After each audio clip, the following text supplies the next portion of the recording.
എല്ലാവർക്കും നമസ്കാരം.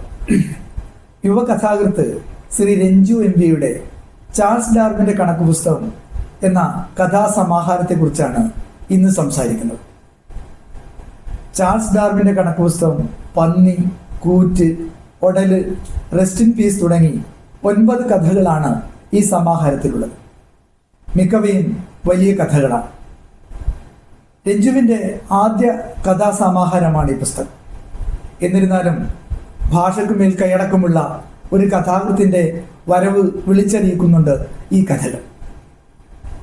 മാത്രവുമല്ല, ഈ സമാഹാരത്തിലെ പന്നി, ചാൾസ് ഡാർവിന്റെ കണക്ക് പുസ്തകം പോലുള്ള കഥകൾ മലയാളത്തിലെ എക്കാലത്തെയും ഏറ്റവും നല്ല കഥകളായി പരിഗണിക്കപ്പെട്ടുള്ള കഥകളുമായി തുലനം ചെയ്യാവുന്നവയുമാണ്.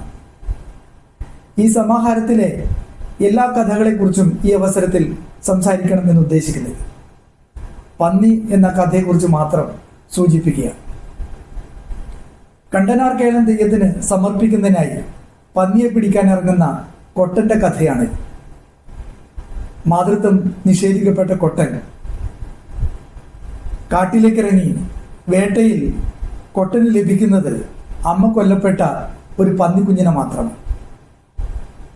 പന്നിക്കുഞ്ഞിനെ തെയ്യത്തിന് സമർപ്പിക്കുമ്പോൾ കൊട്ടൻ പറയുന്നുണ്ട്, ദൈവേ, ഇവനെ കൊല്ലരുത്, നാളത്തേക്കുള്ള വിത്താണ്.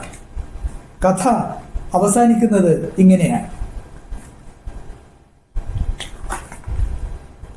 ആളുകൾ നോക്കി നിൽക്കെ പന്നിക്കുഞ്ഞ് കൈകളിൽ നിന്നും കുതറി വീണു. ഉറക്കാത്ത കുളമ്പുകളുമായി അത് മണ്ണിൽ വെപ്രാളം പിടിച്ചു. കാഴ്ചക്കാരിൽ നെടുവീർപ്പുയർന്നു. കൊട്ടന്റെ കൈകൾക്ക് പിടികൊടുക്കാതെ അത് പരക്കം പാഞ്ഞു. നിരത്തിവെച്ച ജനങ്ങൾക്കിടയിലൂടെ മനുഷ്യന് അജ്ഞാതമായ ഭാഷയിൽ നിലവിളിച്ച് ഉയർന്നു താണു. മറക്കളത്ത് ഒത്ത നടുവിൽ ഒരു പന്നിയുടെ ശരീരത്തിൽ അത് നിന്നു. പരന്ന മൂക്കിലേക്ക് ഒരു ഗന്ധം ആഞ്ഞുവലിച്ച് ജഡത്തിന്റെ അടിവേറിലേക്ക് ചുണ്ടുകൾ താഴ്ത്തി. മുഴച്ചു നിന്ന അകിടുകൾ ഓരോന്നായി അവൻ കുടിച്ചു.